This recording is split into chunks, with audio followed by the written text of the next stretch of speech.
È un'opera la cui idea nasce nel 2008 dall'amministrazione dell'epoca,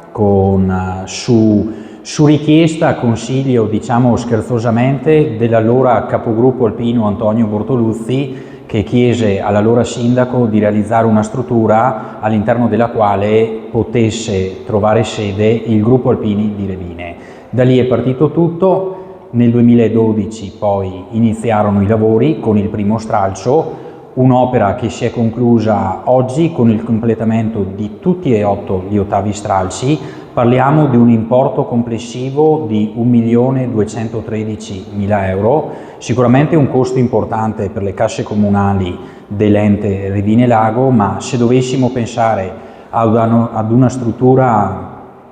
equivalente al giorno d'oggi, partendo adesso, probabilmente 2 milioni di euro non basterebbero.